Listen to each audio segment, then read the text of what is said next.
The mist's clear. The psychic's eyes roll back. They're white. An impossibly deep voice says, "Warning. Adult content and situations within. Proceed with caution."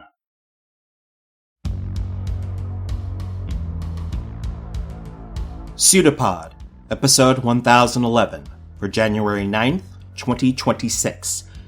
Tailpiece by Henry Graham and The Second Awakening of a Magician by S.L. Dennis.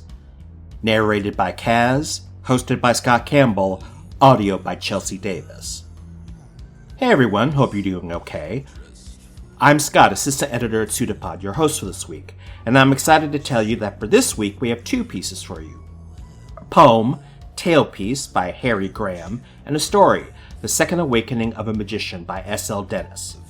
Tailpiece first appeared in More Ruthless Rhymes, 1930, and The Second Awakening of a Magician first appeared in the London Mercury, 1930.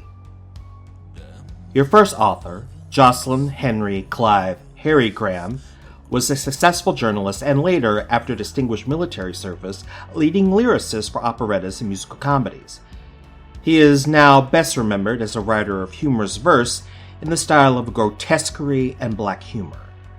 S.L. Dennis was an English writer active in the early 20th century, who was best known for The Second Awakening of a Magician, which was also published in the 1931 anthology Great Short Stories of Detection, Mystery, and Horror, second series, edited by famous writer of detective fiction, Dorothy L. Sayers. Your narrator is Kaz. Kaz is not real and cannot hurt you. Any similarities he has to actual persons living or dead are entirely coincidental or are used fictitiously. He thinks you should go to whenukulelesattack.com and listen to his band anyway. And now, we have a story for you, and we promise you, it's true.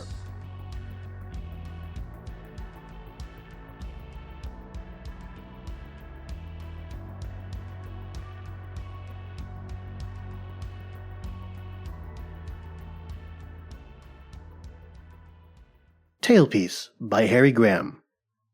My son Augustus in the street one day was feeling quite exceptionally merry.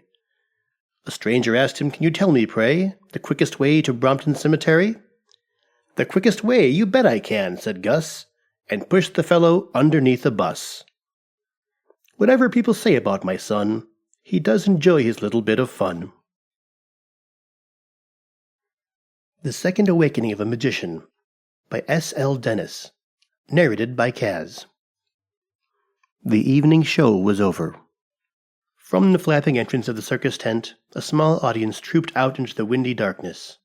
A few couples drawing closer as they disappeared into the night. A string of tittering girls, arms linked, bubbling with excitement and glancing back over their shoulders at the group of noisy youths slouching behind. 2 or 3 smart people who had been sitting self-consciously in the special screened-off enclosure, grown-ups in whose heart, perhaps, a delight in spangles and sawdust had lingered since childhood, and who, in spite of a feeling of disappointment after every visit, still returned to the fruitless search for the glamour of those dream days. And last but not least, a straggling, shouting, ragged mob of urchins, sticky with sweets and oranges, most of whom had crawled under the sides of the tent and evaded with practiced ease all efforts to catch them. Gradually, the paraffin flares which had glared above the ring and sent a yellow glow into the sky through the taut canvas died out. The wandering hand lamps disappeared. Lights began to gleam in the little curtained windows of the caravans. Presently, the door of one of the vans opened, and one after another 3 figures were silhouetted against the bright background of the interior as they stood on the little platform at the top of the steps and bade goodbye to those inside. Rain drifted over them like a silver veil. The first was a great hulking man with immensely broad shoulders and a soft cap dragged down at an angle over one eye. Then came another man, slighter in build and hesitating in movement, with coat collar turned up to his ears and a broad-brimmed felt hat. A small dim hurricane lamp swung in his hand. Finally, a woman in a belted mackintosh and a close-fitting tam-o'-shanter pattered quickly down the steps after them.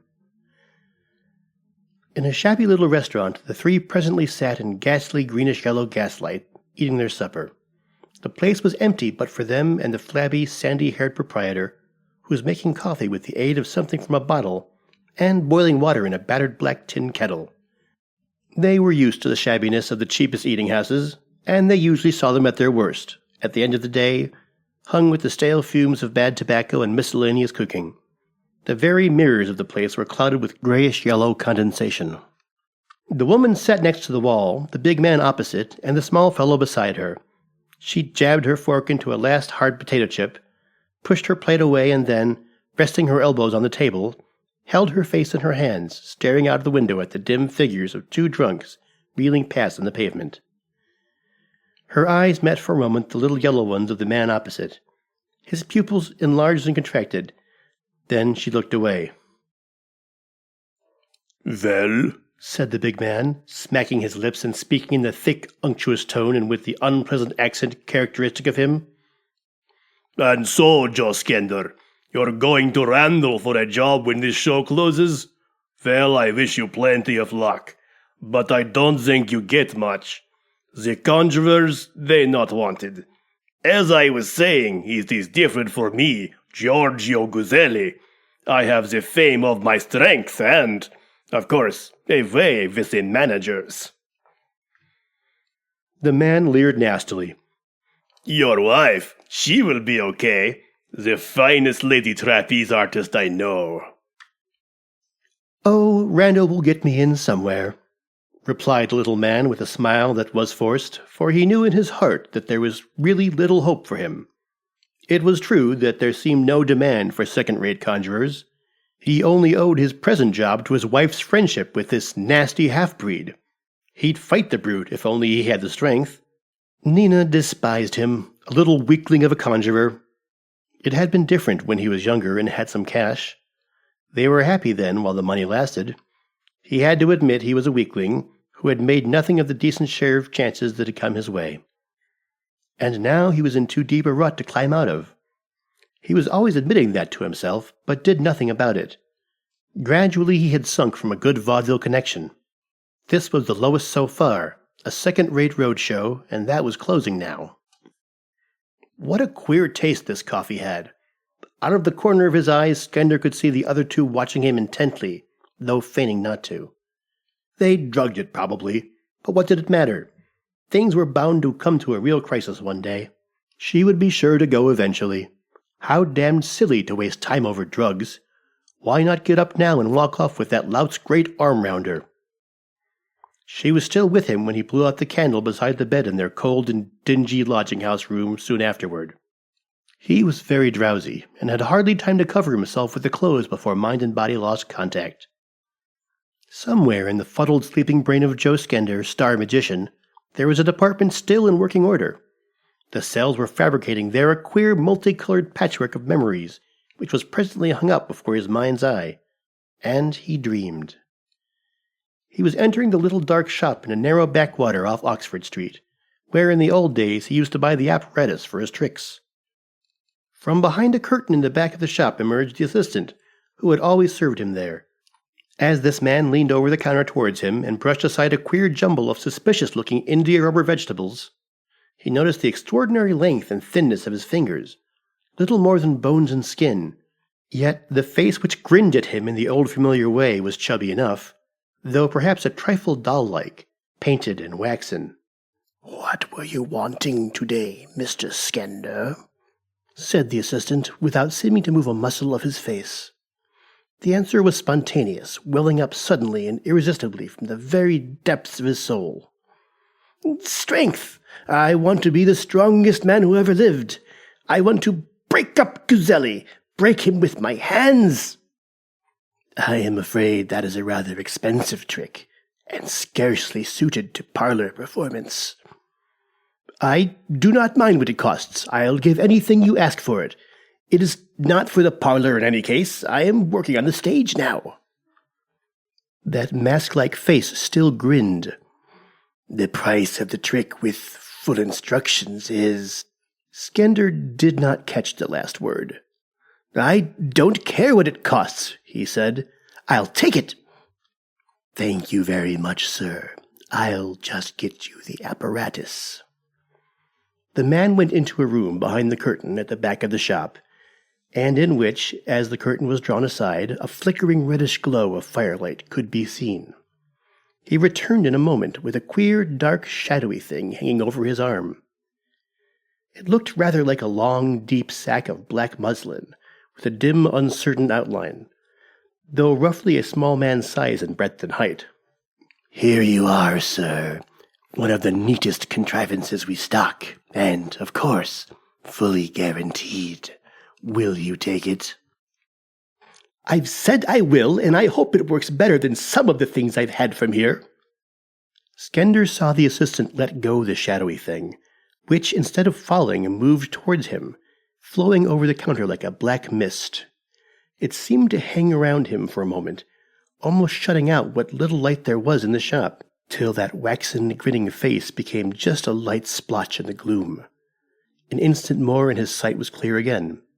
Somehow he felt full of an extraordinary boisterousness. "Well," he asked, "how do I work it?" "Perfectly simple, see? Here is an ordinary poker. I'll tap it on the counter to prove it is solid. So. Will you take it now, please, and tie it in a knot?" "Tie it in a knot?" Skender took the ordinary poker. It felt weightless in his hand and bent like a supple twig. The knot could be tied easily, though his hands seemed awkward and numb as he fumbled with this weird shadow of a fire iron. But the shadow slipped from his hands and fell with a clatter on the counter. The trick worked. "Splendid! How much did you say?" "Just this." The assistant suddenly leaned across the counter and stretched out a long arm as thin and bony as his hand towards Skender and, before he could move, drew from his mouth a little white shining ball, which gleamed even in the semi-darkness like a most wonderful iridescent opal. "That's all. Thank you, sir. There cannot be change." Skender was glad to have got off so easily. "I call that good value," he said.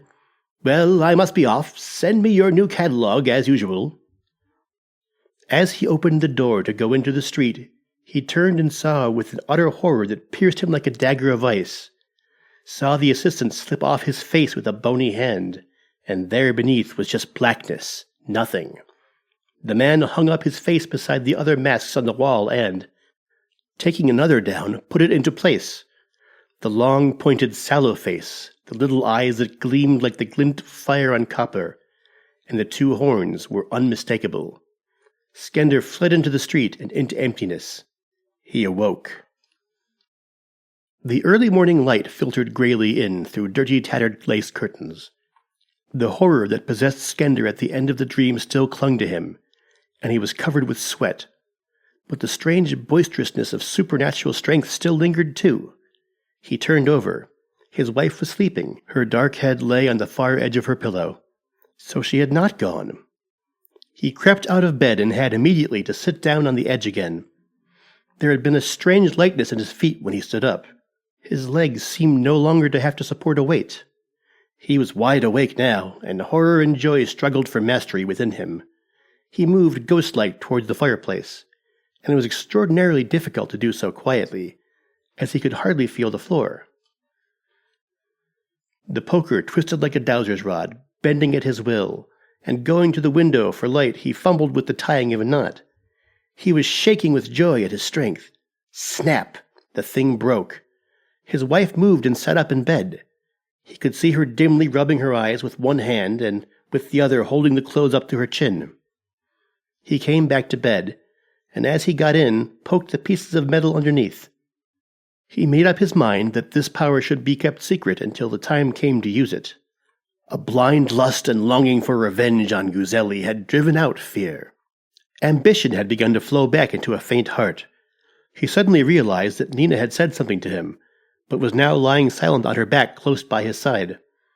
He felt that she was looking at him out of the corner of her eye, and his arm went out to draw her unresisting to him. There was something of the old joy in her little cry as he kissed her. The day passed in wild preparation for the evening's show. Skender was planning the most remarkable act the ring had ever seen. Late in the afternoon, when the foremost gray tendrils of night were creeping down the narrow streets of the little town, he stole unseen into the property tent, carrying over one shoulder a bundle of crowbars and lengths of gas piping. A huge spherical iron weight dangled by a ring from a single finger. These things were hidden away under a pile of canvas sheeting. Nina had been something of her old self to him earlier in the day, but now she seemed as cool as ever. Skender knew she must have been with Guzelli, and strained himself to the utmost in resisting the temptation to show his strength to her before the evening. He had not been able to help testing the crowbars and the ironmongers, bending them as easily as if they had been stair rods. The shopman started to address him as Sir at once, and to the fellow's breathless question he explained that he was giving the strongman act at the circus that night. "I'd heard it was not much of a show, but you can bet I'll be there tonight," the fellow assured him. "I'll give you some free advertisement, too, and tell my friends the stuff you do your act with is genuine." The blinding flares had been lit and hauled up into place on brackets 2/3 of the way up the great blue and red striped center pole of the tent. The band, consisting of 3 sour-faced ruffians who played the cornet, trombone, and drums respectively, and whose only uniform was dirty black braided jackets and peaked military caps worn on the backs of their heads, grumbled and spat as they lounged against the small, rickety cart which served as a bandstand. In the stable tent, horses and little plump ponies were being groomed and decorated for the ring.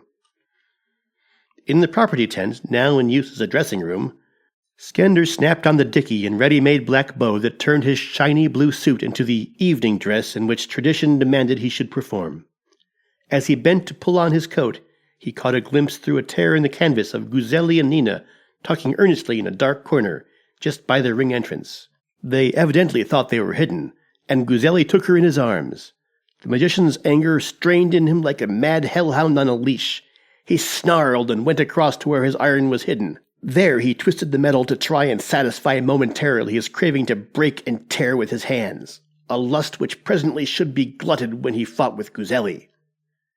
He'd bend him back just like the pipe he held. He'd tear him like a rotten sack. Then he'd take her away. They wouldn't dare to arrest him. He'd laugh at their rifle bullets. He'd be the richest man in the world, and all this apparently for a little white ball bartered in a dream. The ringmaster beamed at a large audience as he came forward to announce the star turns. The ironmonger's assistant had evidently been busy, for the fame of the new strongman had spread, and the feeble, pitiful tumbling of the 2 old clowns who moved like rusty clockwork toys was interrupted by cries of, "We want to see the big strong man! Where is Samson?" A white horse with red ribbons threaded in mane and plaited tail, and a red plume bobbing over his patient head, cantered on. Nina, in white breeches and a little red jacket, was astride him. The drummer, cornet, and trombone redoubled their efforts to drown one another and the noise of the audience. Nina was featuring in several acts, at first as a rather moderate, but with great rarity, shapely equestrienne, and then, later on, as a really fine solo trapeze artist. Skender's eyes followed that pretty figure round and round the ring. He saw how her personality caught the crowd and heard shouts of "Encore!" amidst the applause. He saw, too, her eyes gleaming at Guzelli, coming on as she rode off, and curbed a surging desire to go and kill him there and then. She did not glance at him. Skender watched the great giant of a man juggling with huge weights, a little screw of paper, a tennis ball. Saw him drive a steel javelin a foot into the ground, burst a chain, break handcuffs, and finally, his great trick, catch a heavy pole on the back of his neck and balance it there. The little conjurer grinned as he heard the voice of the irrepressible ironmonger's assistant shout that he wanted to see a strong man and not a Glaxo baby. He grinned into Guzelli's little bright eyes as he came off raging. The man lurched towards him as if to strike, but, meeting nothing but a continued grin, moved away mumbling. Skender stole out softly after him. A black arched table stood alone in the middle of the ring, looking very small and ineffective with its soiled velvet top. Hidden inside it were the guinea pig and pigeon Skender regularly produced from a borrowed hat. The ringmaster, in his most emphatic tones, as if to make the best of a bad act, was announcing, "Joe Skender, the modern miracle man from the London halls," when the sudden roar of laughter drowned out his bombast. Framed in the painted and beflagged canvas of the ring entrance was an extraordinary spectacle. Guzelli, without his gladiatorial leopard skin, staggered there in the dirty white Roman tunic he wore underneath. He was as groggy on his legs as a thoroughly beaten heavyweight boxer. But the most peculiar and ludicrous element of his costume was a large and battered top hat, rammed down over his eyes and squashing his nose flat against his face. The powerful arms were bound tight against his sides by what appeared to be a metal pipe, bent twice round him. Some unseen force seemed to be pushing him relentlessly into the ring. A band of metal similar to the one imprisoning his arms encircled his great bull neck, and from this collar a long extension stretched back to the entrance. The laughter changed to a roar of applause and shouts when, after some yards of this rod had appeared, the power behind the scenes suddenly showed itself. A little man in a shabby blue suit, and with a giant's leopard skin over his shoulder. Like a badly fitting halo, Guzelli's gilded headband rested on his ears. In one high-stretched hand, the little man grasped the end of the metal rod and pushed forward the fallen gladiator. When well out into the ring, he dropped the bundle of assorted ironmongery which had been tucked under his free arm, and the monstrous weight that had dangled from one finger. The crowd was silent. Here was a new sensation. It was frightened, yet completely fascinated by the extraordinary display of supernatural strength. Even the little boys on the back benches stopped sucking their oranges. Many felt something was wrong, but the very strangeness of the sight held them motionless, in the grip of a nightmare spell. Guzelli and the iron ball entered together in a juggling feat. The crowbars were flung so hard into the ground that they disappeared altogether. Guzelli, caged and bent piping, was balanced upside down on Skender's chin, was thrown up and caught, higher and higher at each throw, till at last he bounced against the canvas of the roof, making the whole tent shake. Released from his bonds, Guzelli lay still on the ground inside the property tent. He was moaning a little, and a trickle of blood ran down from one corner of his mouth. Skender grinned at his enemy, squatting beside him and with his face almost touching Guzelli's. His revenge could wait now until he'd seen Nina. But the demon of the bloodlust could no longer be stayed. Nina was standing in her white cloak outside the tent when he came to her, and they walked together the few yards to the ring entrance. In the darkness, she could not see his blood-stained hands. "I've got to go up on the trapeze now, and I feel shaky," she said, and then, in a low, trembling voice, "Joe, forgive me?" In a glow of triumph, he took her in his arms. Limp, her head fallen queerly to one side, her mouth discolored, he let the body sink onto the grass and knelt beside her. He did not notice the knot of circus people who had gathered round, till someone asked him if she had fainted. "Crushed," he whispered in an agony. The crowd was clapping and stamping impatiently. Mad with rage, he dashed into the ring with gigantic bounds. The crowd roared with laughter at his sudden flea-like hops. The great center pole caught his eye, and he seized it with both hands. The tent shook as if a hurricane had struck it. One of the flares fell crashing to the ground in a pillar of flame. Panic crushed the crowd in its cruel, blind fingers. Shrieks of the trampled, of those wedged beneath fallen piles of forms, mingled with the tearing of canvas. Skender tore the great pole from the ground and waved it, dragging out the guy ropes till the vast canvas roof came flapping in upon the pole and the hanging flares. Flames roared up above him, and he let go the pole. He was choking, burning. He clawed and tore desperately at the flaming canvas piled over him like a shroud of fire. Cold, gray, early morning light shines dimly through the dusty pane above the door into the lodging house hall. Two weird white figures in the semi-darkness, one deadly still, strangely huddled and wound tightly in a torn sheet, the other a woman in a nightdress. 3 flights of stairs above, a gap had been smashed in the flimsy banister of the landing outside a bedroom where was a double bed, empty but still warm. From a nail in the splintered woodwork hung a long cotton rag. The woman was weeping bitterly. "I reckon," said the landlady to the doctor, "I reckon the poor gentleman walked in his sleep. Mrs. Skender says she woke up this morning to see him struggling and staggering out of the room, bound up in his sheet. And before she could do anything, poor soul, he had fallen. I think myself he must have been awake when he fell. I heard him a-screaming just as the railing broke away."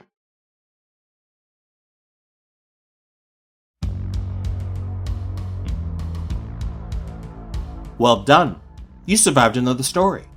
What did you think of Tailpiece by Harry Graham and The Second Awakening of a Magician by S.L. Dennis? If you're a Patreon subscriber, we encourage you to head over to our Discord channel and tell us. We at PseudoPod like to present a variety of monsters. Your classics, like vampires and werewolves, your more eldritch and cosmic abominations, and of course, the all-too-human monster. Note, the particular monster of this story with the green eyes of jealousy.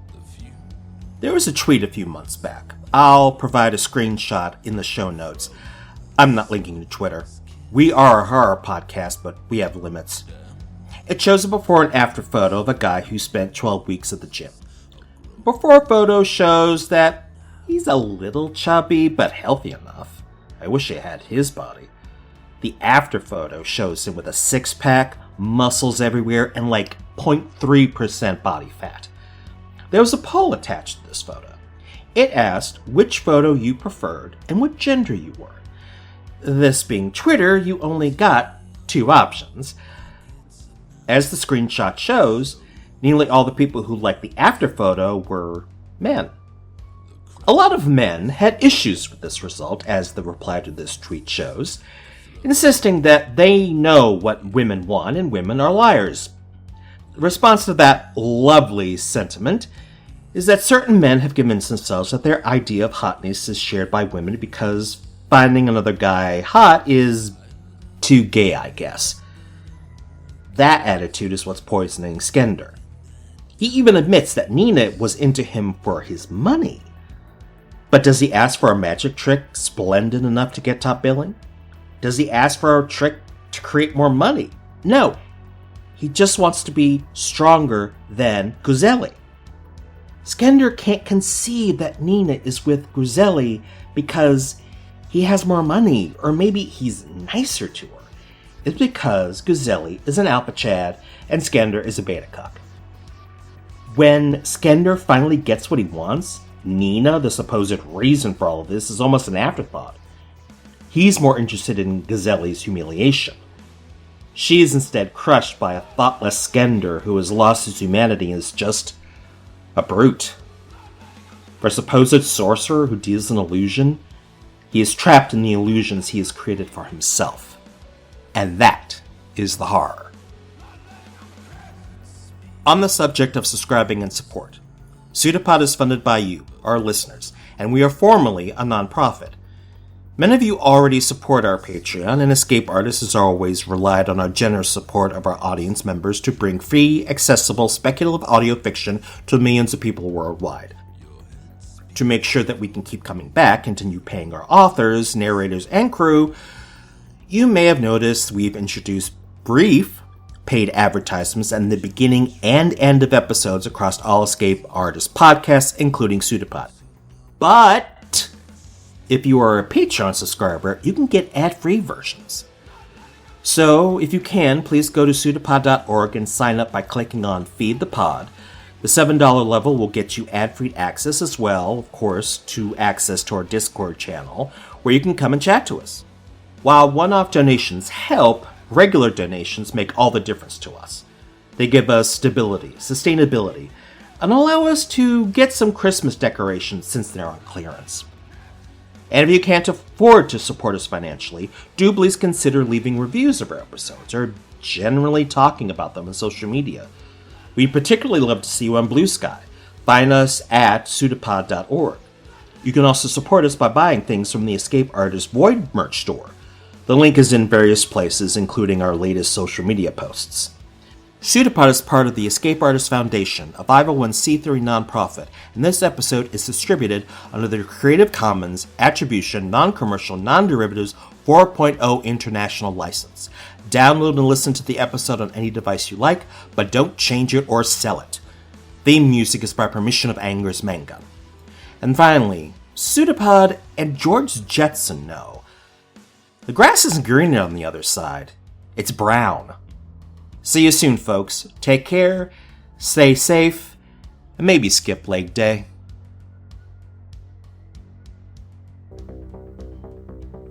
When you listen to a narrator or let yourself go into a story, you are letting yourself go into the car of a stranger. You are getting into the car of a stranger. You are walking in the front door of someone you do not know. It's a PseudoPod. It's a big foot. It's all about podcasts these days.